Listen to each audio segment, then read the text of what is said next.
Muito bem, gente, vamos lá. Começa a guerra. A Alemanha vai se utilizar de uma estratégia chamada de Blitzkrieg. O que é a Blitzkrieg? A guerra relâmpago. Qual é a intenção da guerra relâmpago? É inutilizar as defesas inimigas da forma mais célere e mais rapidamente possível antes que o inimigo possa montar um sistema formidável de defesa. E mais, não é só a celeridade do avanço da invasão, é um ataque simultâneo, coordenado entre os 3 braços das Forças Armadas. Então, é atacar um país inimigo utilizando-se ao mesmo tempo, de forma simultânea, portanto, do Exército, da Marinha e da Aeronáutica. E, durante esse ataque, inutilizar os principais portos, caso o país tenha litoral, inutilizar os principais portos para destruir a marinha militar inimiga e os pontos de acesso comercial. Os aviões, a Luftwaffe, por exemplo, destruir os aeroportos militares inimigos antes que os aviões possam alçar voo, antes que os aviões do país invadido possam fazer uma batalha aérea e resistir à Luftwaffe. E, no caso, o Exército, através de uma cavalaria leve, que são os Panzers, são tanques que a Alemanha criou, que tinham uma blindagem fina, mas eram muito rápidos, eram os tanques mais rápidos do mundo à época. Então, vinha com uma grande divisão de Panzers à frente, de blindados à frente, com a infantaria marchando atrás, em 2, 3 linhas de invasões diferentes pelas fronteiras do país. E o Hitler, gente, ele vai utilizar essa tática da Blitzkrieg em vários países. Vamos lá. Ele não vai invadir pela região da Renânia, ele não vai invadir a fronteira com a França. Ele não vai da Alemanha para a França na sua fronteira. Por que não? Porque a França, sabedora de que a Alemanha nazista pregava um militarismo expansionista, a França, percebendo que em algum momento talvez a Alemanha nazista viesse lhe invadir, havia criado uma linha de fortalezas, de trincheiras, na fronteira da França com a Alemanha, chamada Linha Maginot. Linha Maginot, em homenagem a um general francês chamado Maginot, que criou essa ideia de uma fortificação esplêndida na fronteira entre França e Alemanha. Aí o que o Hitler faz? Ele não ataca por essa linha Maginot. Ele dá a volta. Ele invade a Dinamarca, a Noruega, desce pelos Países Baixos, Holanda, Bélgica, e ataca pela fronteira da Bélgica com o norte francês. Então, é um ataque fulminante que vai acontecendo ali em 39 e 40, tomando todos esses países que eu citei e invadindo o norte francês. Quando a Blitzkrieg efetiva-se invadindo o norte francês, os ingleses estavam lá já, apoiando as tropas francesas, mas não conseguem parar a avalanche alemã. Os alemães, no próprio ano de 40, rendem a França. Rendem a França e deixam os ingleses acuados, voltando para casa, com o rabo entre as pernas. Os ingleses que foram tentar defender, como conseguiram fazer de forma exitosa na Primeira Guerra Mundial, aqui na Segunda, voltam com o rabo entre as pernas. Se você viu o filme Nuremberg, a Batalha de Nuremberg, mostra isso, que os alemães acuaram os ingleses e franceses no litoral ali da França, no Canal da Mancha, e seria uma chacina se não fosse o esforço conjunto dos pescadores, dos donos de navios, de iates da marinha inglesa vindo buscar os ingleses para trazê-los de volta para o país. Bem, a França é rendida. Hitler vem de avião e sai na fotografia na frente da Torre Eiffel. Tem imagens do Hitler dançando, festejando na França, em Paris. E Hitler vai dividir a França em 2 regiões.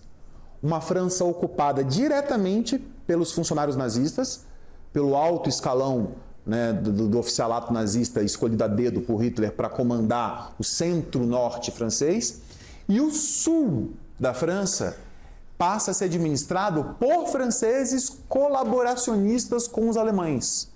É o Marechal Pétain Marechal Pétain era um marechal francês, que vai administrar o chamado governo de Vichy, porque tinha a capital sediada na cidade de Vichy, ali com o Marechal Pétain, governando o sul da França como uma marionete dos interesses alemães. É um governo francês, mas colaboracionista, pau-mandado daquilo que vinha das ordens de Berlim. E já o centro-norte da França, todo ele ocupado diretamente pela gestão nazista.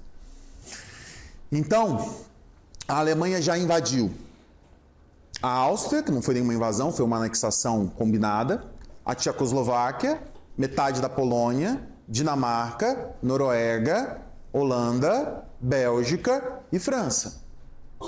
Nesse momento, a Itália invade a Grécia. Só que a Itália não consegue resolver a situação. Os gregos conseguem levantar uma resistência tenaz e os alemães são obrigados, em 40/41, mandar apoio aos italianos, com uma equipe de paraquedistas alemães que ajudam a tomar as cidades gregas. E a Grécia cai. A Grécia cai para o eixo, numa invasão mista entre italianos e alemães. Mas os italianos vão para o Egito, para tomar o Egito da Inglaterra. Por que era fundamental tomar o Egito da Inglaterra nesse momento? Para fechar o canal de Suez, para que os produtos que vinham da Ásia não pudessem atravessar o canal de Suez, o mar Mediterrâneo, e abastecerem a Inglaterra. E o Egito, que era uma colônia inglesa. Os italianos vão até o Egito para tentar tomar o Egito da Inglaterra e começam a levar uma surra dos ingleses no Egito. Quem vem em apoio aos italianos? Os alemães. E aí você tem lá o general Rommel, com a divisão de tanques, né, a raposa do deserto, vai até com as tropas alemãs. Só que no Egito, os ingleses não deram o braço a torcer, não se dobraram. No Egito, a batalha do Egito se mantém lá por anos a fio. Os alemães e italianos não conseguem resolver essa batalha, não conseguem dominar o Egito, não conseguem fechar o canal de Suez. Então eu tenho como palco da guerra, principalmente, fundamentalmente a Europa, mas também agora o norte da África, ali no território egípcio, italianos e alemães contra os ingleses. Bem, a Iugoslávia em 41 também vai ser invadida pela Alemanha. A Hungria se coloca como aliado do eixo e passa a fornecer equipamentos, produtos, até soldados para a Alemanha nazista.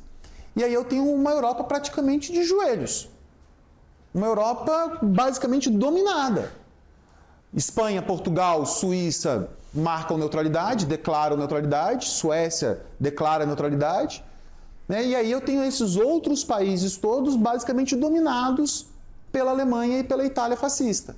Quer dizer, parecia ao mundo que ninguém conseguiria frear os nazistas, fascistas e japoneses, porque na Ásia o Japão também estava empreendendo invasões que tomaram a Indochina, que tomaram cerca de 1/3 do território chinês, que invadiram as Filipinas, que pertenciam aos Estados Unidos, que eram colônias norte-americanas, que invadiram várias ilhas da Oceania. Portanto, o Japão estava ali a criar um gigante império do sol nascente também na Ásia. Qual é o único país na Europa nesse momento que poderia ofertar uma resistência ou tentar virar a guerra? A Inglaterra. Só que a Inglaterra, como eu te disse, nesse momento está acuada, vivendo o que a gente chama de a Batalha da Inglaterra. O que é a Batalha da Inglaterra? O Hitler posicionou a Luftwaffe no litoral da França para quase que cotidianamente bombardear a Inglaterra. A Alemanha nazista sabia que não tinha condições militares, ou melhor, não tinha condições na sua marinha de vencer a Rainha dos Mares. Hitler sabia que a Alemanha ainda não tinha condições de fazer um desembarque das tropas alemãs à Inglaterra. A única forma de você render a Inglaterra é desembarcando suas tropas na Inglaterra, é pelo mar. E a marinha inglesa ainda era a mais qualificada e poderosa do mundo. Já que a Alemanha não tem condições de desembarcar na Inglaterra, a intenção do Hitler era transformar a Inglaterra num campo de ruínas fumegantes através dos bombardeios constantes da Luftwaffe. E assim começa a Batalha da Inglaterra, que é a aviação alemã bombardeando quase que diariamente cidades, fazendas, vilarejos da Inglaterra. importante não, uma curiosidade para vocês, acho que vocês já ouviram falar nisso, que é uma maluquice. Durante os 2 primeiros anos de guerra, 39 e 40, muito da Blitzkrieg foi pautado nos chamados super soldados alemães. Quem eram os super soldados alemães? Eram soldados nazistas que tomavam anfetamina para exercerem a Blitzkrieg. Quer dizer, as invasões elas eram céleres porque os soldados nazistas não cansavam, eles não paravam. Ficavam às vezes marchando 2, 3 dias seguidos sem dormir, à base de anfetamina. E conseguiam chegar rapidamente aos pontos de resistência e lutar sem se cansar e dominar os pontos de defesa dos países. Foi assim que a França foi derrotada. A França caiu para... Galera, a indústria farmacêutica alemã recebeu ordens de Hitler de produzir dezenas de milhares de anfetaminas que eram entregues aos soldados. A Batalha da Inglaterra, ela vai durar 40, 41, 42. A Batalha da Inglaterra vai perdurar por anos. A Inglaterra, de forma briosa, corajosa, vai conseguir resistir, acuada, sendo bombardeada. Eu costumo dizer aos meus alunos que são 3 os fatores que levam a Inglaterra a conseguir manter essa resistência contra os bombardeios constantes da Luftwaffe.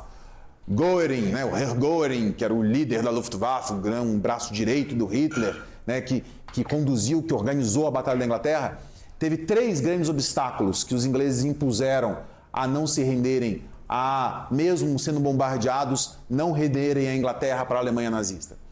Primeiro, a criação de uma tecnologia que foi fundamental para saber quando os aviões nazistas estavam chegando, aonde eles estavam chegando, para empreender as defesas inglesas. O radar. O radar é uma invenção inglesa desse momento da Segunda Guerra Mundial, que conseguia prever a chegada dos aviões da Luftwaffe. Segundo ponto importante, a Real Força Aérea Inglesa. A aviação inglesa foi fundamental para resistir. A Batalha da Inglaterra nada mais é do que uma batalha aérea. É uma batalha entre a aviação inglesa e a aviação alemã. Claro que havia também artilharia antiaérea, né, no terrestre, mas basicamente uma batalha aérea. E a terceira característica, o terceiro elemento que eu gosto sempre de dizer é um homem, chamado Winston Churchill. O Winston Churchill toma o lugar do Chamberlain e, com a sua oratória brilhante, com seus discursos comoventes, com seu posicionamento no rádio, na BBC, quase que diariamente, ele conclamava a população inglesa a resistir no céu, nas terras, nas colônias, no mar, a não se dobrar, a não se render, a perseverar à ameaça, aos bombardeios, ao Terceiro Reich nazista. Bem, durante esse processo, eu vou depois colocar e registrar tudo isso no quadro, tá, gente? Só para eu não perder aqui o embalo. Durante todo esse processo, gente, do avanço do eixo, que é de 39 a 41, os campos de concentração serão montados. Já estavam sendo montados mesmo antes de começar a guerra. A Alemanha já tinha montado esses campos de concentração, que são campos de trabalho escravo e de extermínio, mas esses campos vão se multiplicar ao longo da Segunda Guerra Mundial. Inclusive não só em território alemão, em outros territórios que serão invadidos. A Polônia, por exemplo, vai ter, né, a Áustria, por exemplo, vai ter campos de concentração erguidos para que pudessem trabalhar escravos para abastecerem a máquina de guerra da Alemanha. Campo de concentração nada mais é do que um campo de trabalho escravo e também de extermínio. Quem era levado aos campos de concentração? Deficientes físicos, opositores políticos, ciganos, negros, homossexuais e, claro, principalmente, fundamentalmente, judeus, comunistas, ok? São esses estratos, né, sociais que eram odiados pelos nazistas, que eram levados aos campos de concentração para trabalharem fazendo o quê? Produzindo alimento enlatado, produzindo travesseiro, produzindo cobertor, produzindo munição, produzindo de tudo, para abastecer a máquina de guerra alemã. Não dá tempo de entrar em detalhes sobre os campos de concentração. Eu sugiro fortemente a leitura de um livro chamado Maus, que é a história de um polonês judeu que conseguiu sobreviver a Auschwitz. E é um livro, gente, que é uma história em quadrinhos. É uma história em quadrinhos que o filho desse cara, o nome do polonês é Wladek, o filho do Wladek reuniu durante anos com o pai, depoimento do pai sobre todos os horrores, sobre todo o processo, sobre toda a biografia do pai até a saída dele de Auschwitz, a sobrevivência dele, e com esses depoimentos gravados, ele, o Art Spiegelman, que é o nome do cara, do autor do livro, escreveu uma história em quadrinhos, né, de 300 e tantas páginas, né, contando a história do pai. É emocionante, vale a pena, se você quiser conhecer um pouco mais sobre a realidade de fato dos campos de concentração. Tem outros tantos filmes que também mostram muito bem, e séries que mostram os campos de concentração, mas vamos nos ater aqui o que é mais importante, que pode cair na sua prova, né? Não vai cair ali as curiosidades e especificidades do que aconteciam nesses campos de trabalho escravo e de extermínio. Vamos lembrar que o Holocausto, que é o genocídio dos judeus conduzido pelos alemães ao longo da Segunda Guerra Mundial, tem como principal palco os campos de concentração. Claro que os judeus foram mortos em tantos outros lugares, mas o principal palco do Holocausto, palcos do Holocausto, são esses campos de concentração. Muito bem, gente. Essa é a primeira fase da guerra. Parecia um mundo que ninguém frearia. A Alemanha nazista, a Itália fascista e os nipônicos. Só que, e os Estados Unidos, professor? Calma aí, e os Estados Unidos nessa história toda? Os Estados Unidos não vai entrar militarmente na guerra.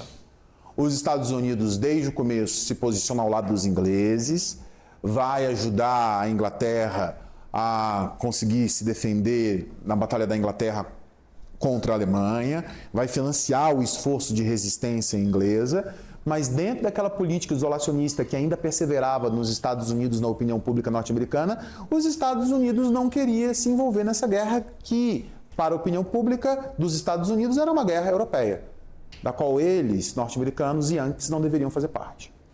Muito bem, gente, agora eu vou para o ano de 41. Em 41,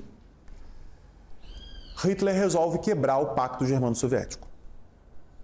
Em 41, no meio do ano, Hitler vai conduzir a Operação Barbarossa. Operação Barbarossa. Em homenagem ao imperador, né, do Império Sacro-Germânico, lembra? Da Cruzada dos Reis, imperador Barbarossa. E é a maior operação militar da história da humanidade. Hitler reuniu cerca de 3,6 milhões de homens para invadirem a União Soviética. Mais de 3 mil tanques de guerra, mais de 2.700 aviões, né, para marchar em três linhas de ataque a regiões diferentes da União Soviética. E o Stalin é pego de surpresa. Pego de surpresa mais ou menos, porque a inteligência militar soviética já havia avisado Stalin que havia a perspectiva da quebra do Pacto Germano-Soviético, que Hitler não cumpriria isso, que ele já estava mobilizando tropas em direção ao leste, mas o Stalin não acreditava. O Stalin não acreditava que o Hitler teria coragem de quebrar o Pacto Germano-Soviético e arrastar a União Soviética para a guerra, porque a União Soviética não estava participando da guerra. A União Soviética estava assistindo de camarote de longe. A Alemanha invadia e ocupar a Europa. E por que o Hitler resolveu quebrar o Pacto Germano-Soviético? Qual é a intenção dele de invadir a União Soviética? A intenção dele, primeiro, gente, como eu disse a vocês, ele odiava de forma visceral os eslavos, os comunistas, né? Então, ele queria transformar a União Soviética em um local que pudesse ter um monte de campos de concentração com os eslavos devidamente escravizados e trabalhando para abastecer a economia alemã. Esse é o primeiro ponto. Segundo ponto, ele queria tomar as matérias-primas da União Soviética.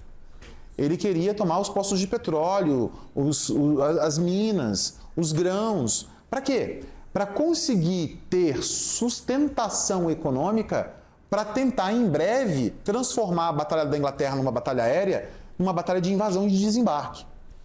Para conseguir... Porque para o Hitler faltava só a Inglaterra. Se ele conseguisse vencer a União Soviética e ter a matéria-prima necessária, os recursos econômicos necessários para empreender uma invasão com desembarque à Inglaterra, derrubando Churchill, o parlamento e rendendo os ingleses, acabou. O Terceiro Reich estaria concretizado. O Egito cairia, as colônias inglesas passariam para o Terceiro Reich e pronto. A guerra chegaria ao seu fim com o controle da Europa para os alemães e fascistas italianos. Bem, o que o Stalin vai ordenar? O mesmo que o czar Alexandre I fez com Napoleão. A mesma tática. A tática da terra arrasada ou tática da terra queimada. Que é o quê? O recuar. Naquele momento, Stalin sabia que o Exército Vermelho não estava pronto para barrar a Blitzkrieg alemã, para barrar 3,6 milhões de nazistas avançando furiosos para o território soviético. Então Stalin precisava de tempo. Ele precisava ganhar tempo. Para quê? Ele precisava ganhar tempo para construir os seus canhões, para construir aviões, para construir tanques de guerra, para armar soldados, para convocar a população para a batalha. Então ele vai utilizar a tática da terra arrasada, convocando a população para migrar em direção ao Oriente. Ou melhor, à parte oriental da União Soviética, para o outro lado da União Soviética. E assim acontece. Milhões atendem o chamado de Stalin e vão largar os seus povoados, as suas cidades, as suas fazendas, levando aquilo que era de mais precioso a essas pessoas e vão numa onda gigante migratória avançando para o leste. Gente, até fábricas são desmontadas e colocadas em vagões de trem e levadas para o outro lado do país para serem remontadas no outro lado do país para que a máquina de guerra soviética pudesse ser montada do outro lado para gerar a resistência necessária. Claro que não é todo mundo que atendeu. Não é todo mundo que aceitou ir embora de casa, não é todo mundo que teve condições de fugir para o leste. E os alemães vão passando por cima desses. Mas, ao mesmo tempo que os alemães vão invadindo a União Soviética e ainda encontrando pessoas, a maior parte das cidades destruídas, queimadas pelo próprio povo soviético. Fazendas arrasadas, silos no chão. Então, os alemães são obrigados a fazer aquilo que Napoleão fez lá atrás, a frear a Blitzkrieg. Porque não havia, imagina você alimentar 3,6 milhões de homens diariamente, sem os recursos que Hitler esperava retirar da própria União Soviética, os alimentos que ele achava que ia conseguir retirar da própria União Soviética. E aí, qual é o resultado disso, gente? O resultado disso é que a Alemanha nazista, a Operação Barbarossa, chega a Moscou, chega ao coração político da União Soviética, onde o Stalin já não estava mais lá, mas chega lá. Só que já chega ali nas portas do inverno. Há uma batalha que os alemães não conseguem invadir Moscou, pouco se fala dessa batalha, da Batalha de Moscou, não conseguem entrar em Moscou, e o inverno chega, e quando o inverno chega, ele paralisa a guerra. Paralisa. Porque eu estou falando de menos 38 graus Celsius. Menos 38 graus Celsius. A gasolina congelava no tanque dos carros. A gasolina congelava no tanque dos carros. Tem um documentário, lançou há uns 4 anos atrás, a Segunda Guerra Mundial em cores, que eu não tive a oportunidade de ver, dizem que é muito bom. Eu assisti há muitos anos atrás, bota aí, sei lá, uns 15 anos atrás, um documentário que está no YouTube, da National Geographic, chamado Redescobrindo a Segunda Guerra Mundial. São 6 episódios de 2 horas, só com imagens da época. E aí eles mostram assim, o contraponto, né, do inverno na União Soviética, paralisando o avanço da Operação Barbarossa, e ao mesmo tempo no Egito, alemães fritando ovos na fuselagem dos tanques. De tão calor que era no deserto, né, do Saara, e eles fritando o ovo na fuselagem do tanque. Só quebrar o ovo e fritava o ovo. Bem, pessoal, esse inverno paralisa o avanço, e aí a gente vai para o ano de 42. Mas antes de ir para o ano de 42, enquanto a Alemanha foi barrada pelo general Inverno, enquanto a Alemanha foi barrada pela tática da terra queimada ou da terra arrasada, o Japão coloca as garras de fora. Por quê? Os Estados Unidos ficou muito furioso com a invasão das Filipinas, que pertencia aos norte-americanos e os japoneses invadiram. Os Estados Unidos já reivindicava que o Japão parasse com agressividade em relação aos chineses. Como eu te disse, o Japão invadiu 1/3 do território chinês ao longo de todo o período da guerra. E o Japão resolve fazer um ataque aos norte-americanos, porque os Estados Unidos estavam fazendo um grande boicote comercial aos japoneses, estrangulando a economia japonesa. O maior fornecedor de petróleo ao Japão era os Estados Unidos. Os Estados Unidos tinham parado de fornecer petróleo e tinha convencido vários países do mundo a paralisarem as exportações e importações do Império Japonês. E aí o Japão imaginando que o único país que poderia frear o projeto do Império do Sol Nascente no Oceano Pacífico eram os Estados Unidos, o Japão faz um ataque surpresa à maior base naval que os Estados Unidos tinham no Oceano Pacífico, no Havaí, que é a base de Pearl Harbor. E aí, em 13 de dezembro de 41, os japoneses atacam Pearl Harbor em 2 levas de ataques, bombardeando a base naval, destruindo navios, matando centenas e centenas de norte-americanos e gerando uma comoção nacional dos Estados Unidos. Porque há um acordo de cavalheiros durante uma eclosão de guerra, de você declarar guerra antes que você faça o ataque. E o Japão fez um ataque surpresa. O Japão não fez uma declaração formal de guerra aos Estados Unidos, simplesmente atacou, sem condições de defesa, obviamente, aquela base, e isso gera a comoção da opinião pública que pressiona o presidente Roosevelt, ainda era o Roosevelt, Franklin Delano Roosevelt, ainda era o Roosevelt que estava lá na presidência dos Estados Unidos. E o Roosevelt, com apoio do Congresso, com apoio das ruas, declara guerra ao Japão, declara guerra aos aliados do Japão, que no caso são Itália e Alemanha. Gente, com a entrada dos Estados Unidos, tal como aconteceu na Primeira Guerra Mundial, a guerra vira de fase. Acaba a primeira fase, que é o avanço do eixo, e aqui concretiza-se, a partir de 42, com a entrada dos Estados Unidos, o avanço dos aliados. Os japoneses achavam que, ao alejarem a principal base naval norte-americana, que os Estados Unidos demoraria alguns anos para reconstruir a sua marinha e poder contra-atacar. O negócio é que os japoneses não perceberam que durante o dia eles não fizeram, a inteligência militar japonesa não funcionou, porque haviam 2 grandes porta-aviões norte-americanos, que são navios importantíssimos na lógica da marinha de guerra, que não estavam em Pearl Harbor no dia do ataque. 2 gigantes porta-aviões norte-americanos, que eram pérolas da marinha norte-americana, que não sofreram ataque porque não lá estavam. Mas não demorou alguns anos. Os japoneses achavam que seria pelo menos, no mínimo, 2 anos para os Estados Unidos reconstruir a marinha destruída. Em 6 meses, os Estados Unidos estavam indo para a guerra. Em 6 meses, a marinha norte-americana estava reconstruída e indo para a Batalha do Pacífico. O que é a Batalha do Pacífico? É a batalha contra os japoneses. É a frente norte-americana avançando pelo Oceano Pacífico para resgatar todos os territórios do Império do Sol Nascente que os japoneses haviam criado desde 31, quando invadiram a China, a Manchúria. E lá na União Soviética? Pessoal, lá na União Soviética, passado o inverno de 41 para 42, o Hitler dá a ordem de focar os ataques, de focar os esforços, não mais em Moscou, mas em Stalingrado. E aí as tropas alemãs se dirigem para Stalingrado e ali vai haver a maior batalha da Segunda Guerra Mundial, que é a Batalha de Stalingrado, que vai de 42 até 43. São quase um ano inteiro de combate pelo domínio, pela posse de Stalingrado. E quem vence são os soviéticos.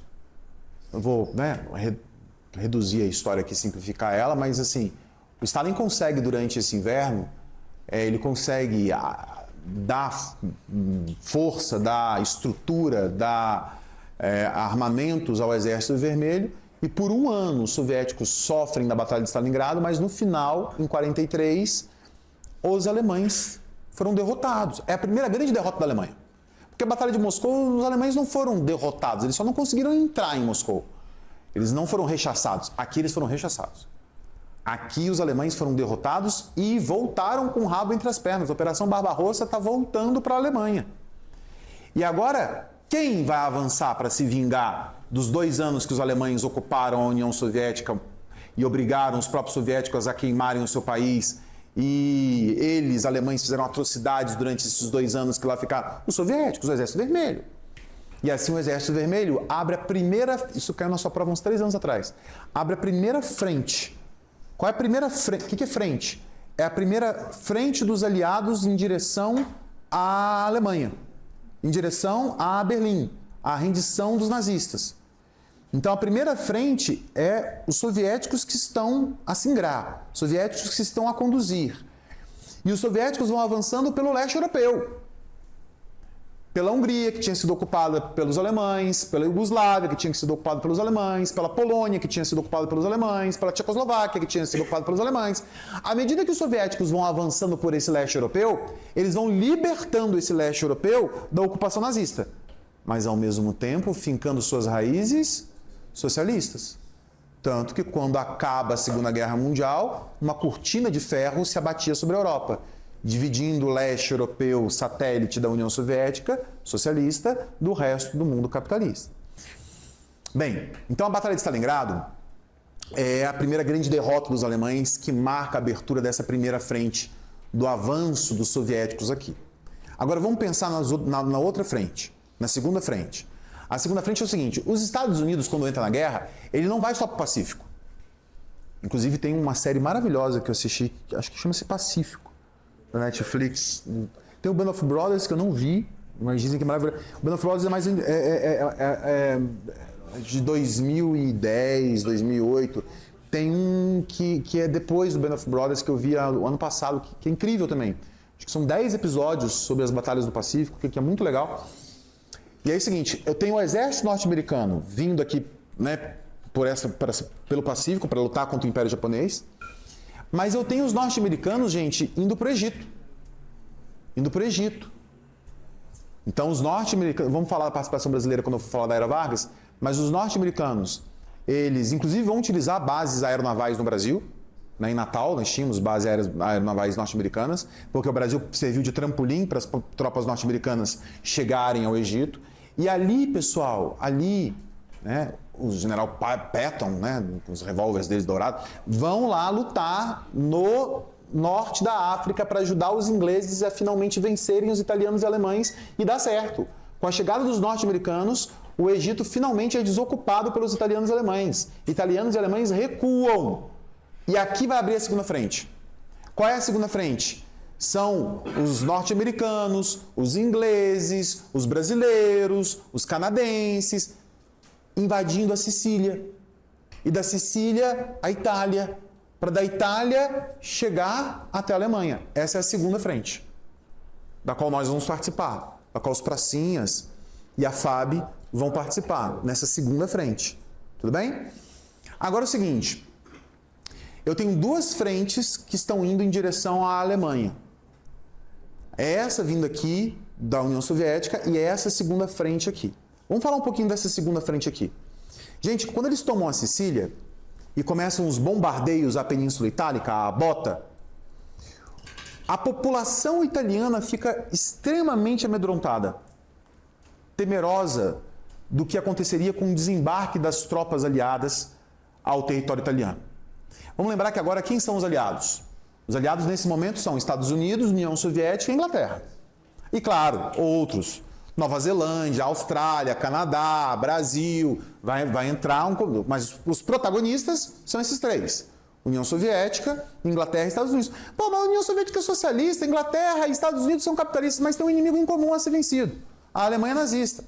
Então é o seguinte, os aliados, os norte-americanos, gente, despejavam toneladas de panfletos, junto com os bombardeios, toneladas de panfletos pedindo ao povo italiano para se render. Para se renderem, para não resistirem, porque senão as tropas teriam que desembarcar na Itália e cidade a cidade dos italianos seriam tomadas. E os italianos iriam sofrer na carne a invasão. E aí isso gera uma comoção pública que faz com que a população italiana se volte contra Mussolini. Com o apoio, inclusive, do rei, porque o rei, Vittorio Emanuele, nunca caiu. O Mussolini manteve a figura real, a coroa do rei Emanuel III, durante toda a ditadura dele. E aí o rei Vittorio Emanuele, com o apoio da opinião pública, manda prender Mussolini.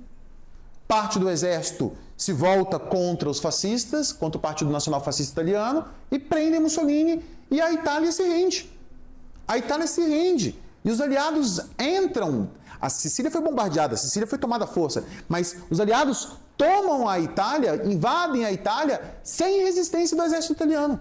Estou falando ali na parte sul e central, sem resistência. Só que em uma cena cinematográfica, quando Hitler soube que o Mussolini foi preso, ele mandou um grupo de paraquedistas irem para o presídio onde estava o Mussolini e saltaram no topo do prédio, do presídio, e entraram no presídio e soltaram o Mussolini e levaram o Mussolini, liberto, para o norte da Itália. E lá no norte da Itália, nos Alpes italianos, lá montou-se um cadeado, um ferrolho dos camisas negras, que ainda existiam e eram fiéis ao Mussolini, de parte do exército conservador fascista italiano, que não aceitava a rendição da Itália, né, na verdade a mudança de lado da Itália para os aliados, e que vão ajudar ali os italianos, e os nazistas. Claro que aí Hitler vai ajudar, né, a fechar essas montanhas no norte da Itália para que a segunda frente parasse, para que a segunda frente batesse num paredão. E é ali que nós vamos lutar. É ali que vai acontecer Castel Novo, Monte Castelo, é nesse norte montanhoso italiano. É ali que as batalhas na Itália de fato vão acontecer. Quando Mussolini, agora lá no norte, com suas camisas negras, com parte do exército italiano e com principalmente apoio nazista, fecharam um cadeado nesse norte da Itália. E aí, pessoal, qual é o problema?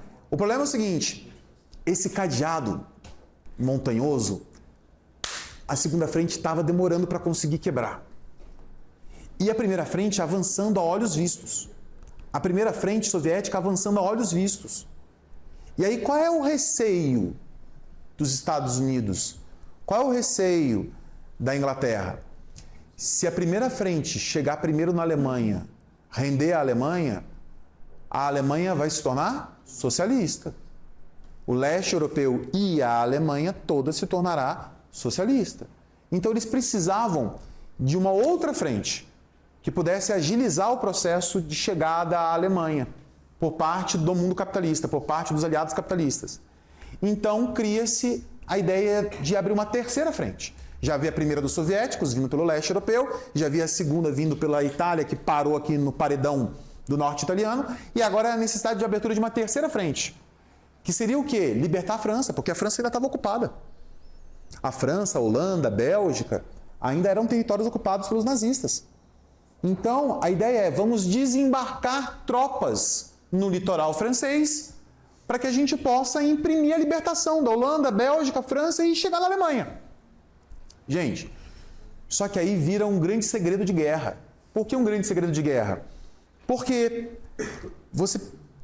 se os alemães soubessem o dia e o local exato que as tropas aliadas desembarcariam no litoral francês, o que os alemães fariam?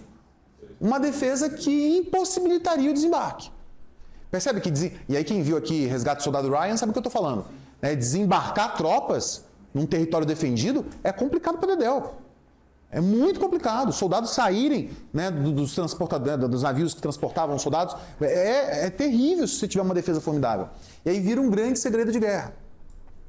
Bem, eu poderia dar essa aula durante 4 horas seguidas. Eu tenho um monte de curiosidades e detalhes, mas infelizmente não me sobrou tempo para isso. O importante é que no meio do ano de 44, o dia D é o dia do desembarque das tropas aliadas nas praias da Normandia, na França, que são as praias escolhidas pelos aliados, praias da região da Normandia que são escolhidas pelos aliados para desembarcar suas tropas e iniciar a terceira frente na libertação da França.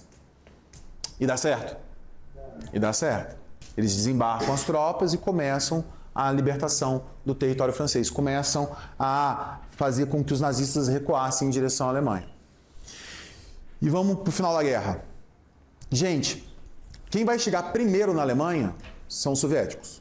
É a primeira frente. Né? A segunda frente vence. A segunda frente quebra o ferrolho. O Mussolini tenta fugir.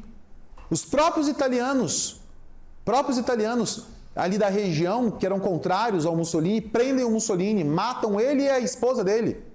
Penduram os dois de cabeça para baixo, como animais abatidos. Tem uma fotografia famosa do Mussolini e da esposa pendurados de cabeça para baixo num poste, que os próprios italianos executaram o seu antigo ditador. E a segunda frente segue. Mas nesse momento que a segunda frente segue, depois que quebrou a resistência nas montanhas, os soviéticos já estavam aqui na Alemanha.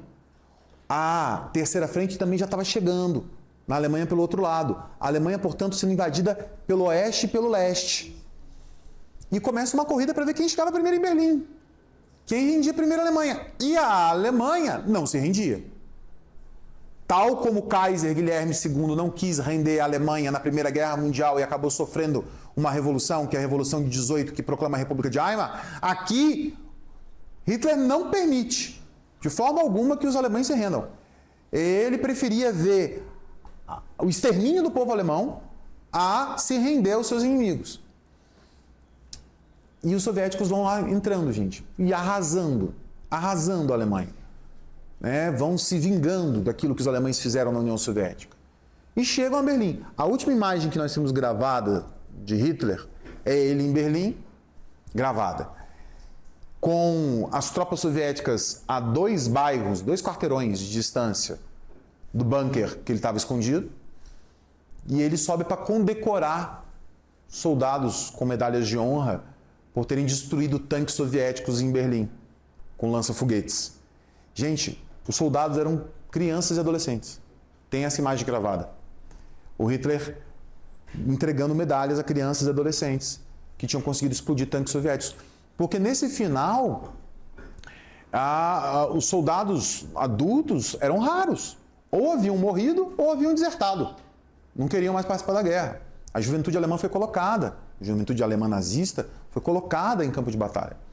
E aí você sabe da história, né? Como eu te contei um pouquinho de spoiler na aula passada, o Hitler acaba cometendo suicídio.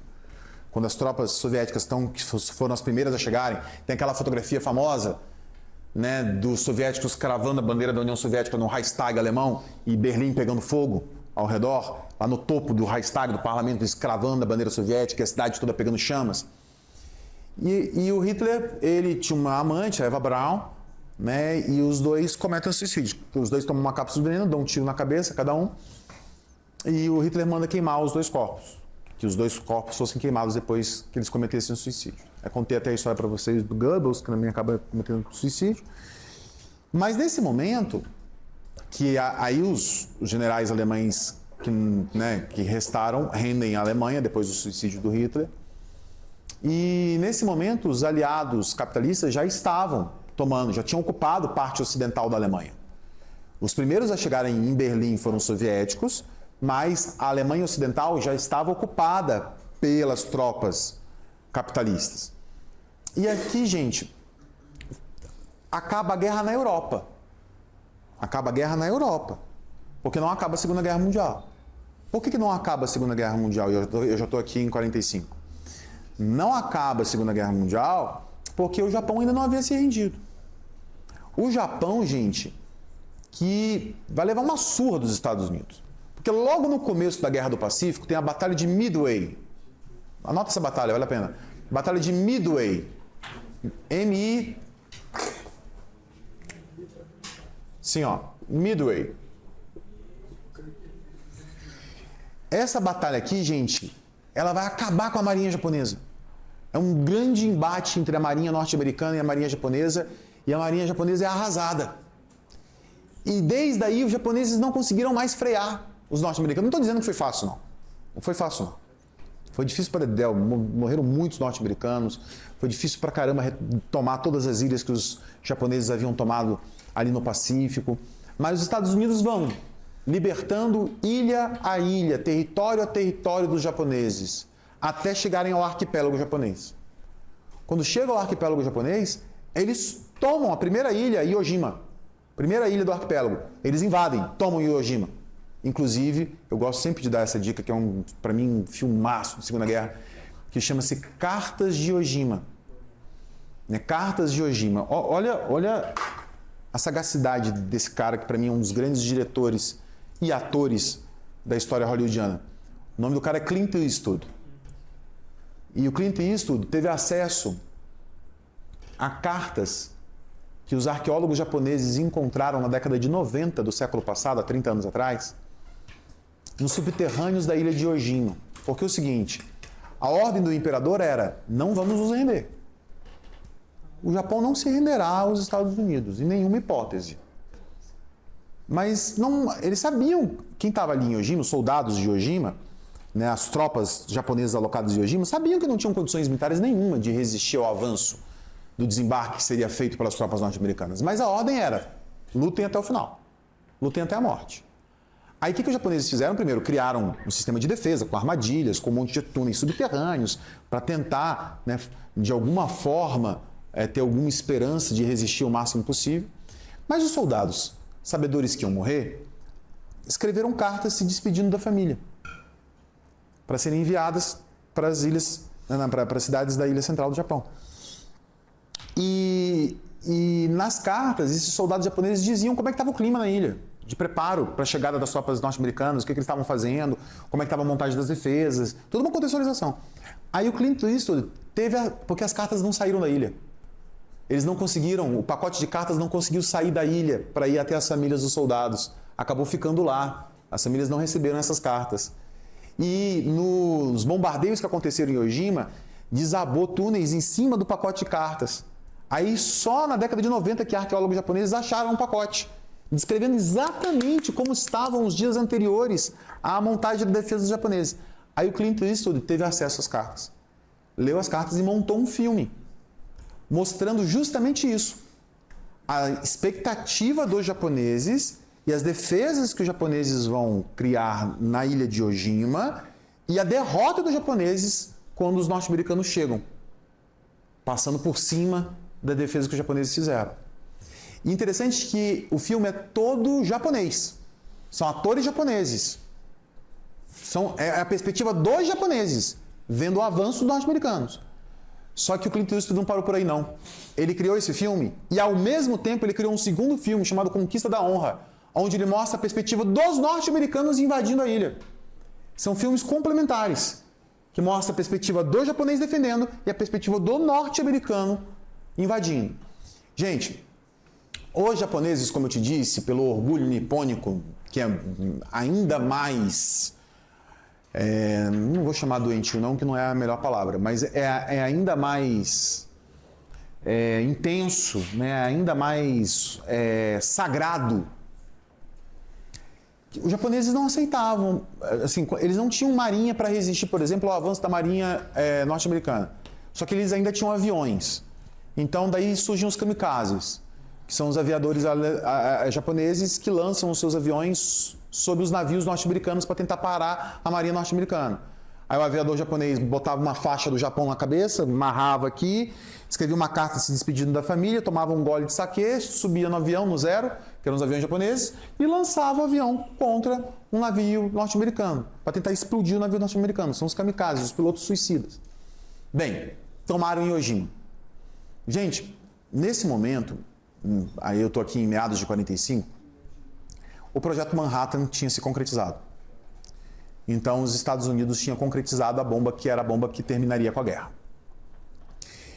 E o governo Roosevelt, na verdade, não mais o Roosevelt, o governo Truman, toma a decisão, porque o Roosevelt vem a falecer no final da guerra.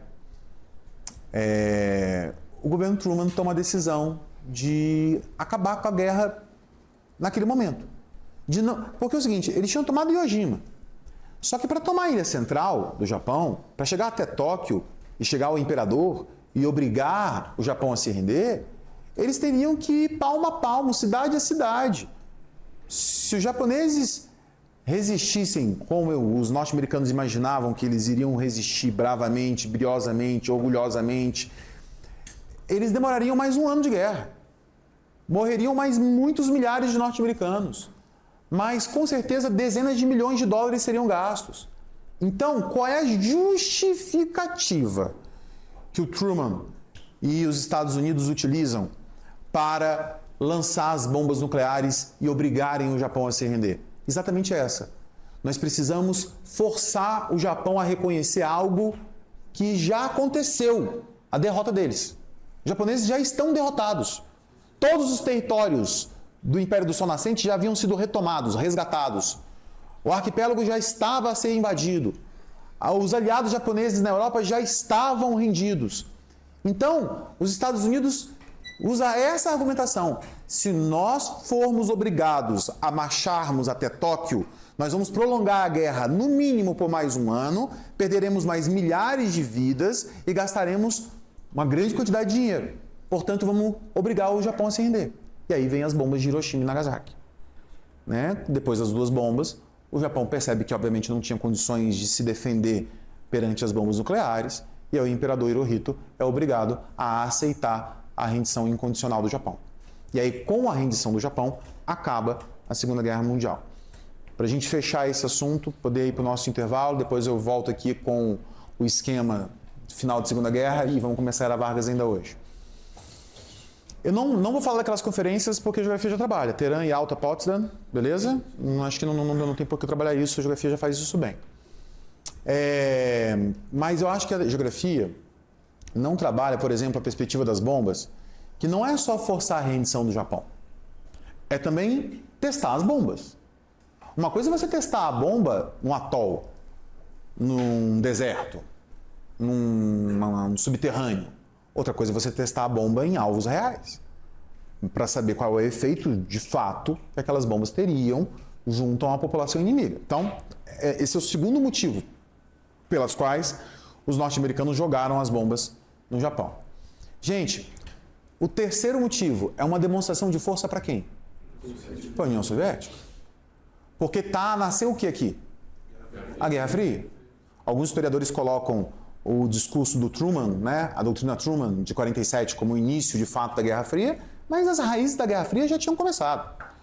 Né? A corrida pela ocupação e rendição da Alemanha já era um traço de que a Guerra Fria iria começar. Então, ali é uma demonstração de força ao Stalin. Olha, nós temos armas que vocês soviéticos não possuem, não se metam conosco. Era um recado óbvio aos socialistas. Agora ainda tem uma quarta perspectiva. Sabe qual é a quarta perspectiva? Os soviéticos já haviam declarado que iriam ajudar os Estados Unidos a invadir o Japão para render o Japão. Ora, pensa comigo. Se os Estados Unidos não jogassem as bombas e fosse obrigado a marchar até Tóquio e os soviéticos viessem em apoio aos norte-americanos para render o Japão e invadir o Japão, o que aconteceria quando o Japão se rendesse? A divisão do Japão, como aconteceu com a Alemanha. A Alemanha não foi dividida em Alemanha Ocidental e Alemanha Oriental, Alemanha capitalista e Alemanha socialista. Aconteceria o mesmo com o Japão. Então, qual é a urgência dos Estados Unidos? Vamos render o Japão antes que os soviéticos entrem nessa jogada. Antes que as tropas soviéticas venham ao Japão, vamos rendê-los a nós, incondicionalmente a nós, para que o Japão fique dentro da nossa esfera de influência capitalista na guerra que está a nascer, que é a Guerra Fria. E o último ponto é: leis de Nuremberg são aquelas leis antissemitistas que eu disse a vocês que Hitler criou lá na década de 30, poucos anos depois que ele chegou ao poder. Aqui é o Tribunal de Nuremberg. O que é o Tribunal de Nuremberg? É um tribunal que vai julgar os nazistas e colaboradores dos nazistas ao longo da Segunda Guerra Mundial. Ou que conduziram a Segunda Guerra Mundial. Então, de novo, o Tribunal de Nuremberg é um tribunal pós-Segunda Guerra Mundial que vai levar dezenas de nazistas e colaboradores do nazismo que conduziram ou foram culpados de alguma forma pelas atrocidades da Segunda Guerra Mundial a serem julgados. E aí tem gente que vai pegar prisão perpétua, tem gente que vai pegar 10 anos de cadeia e tem gente que vai pegar pena de morte.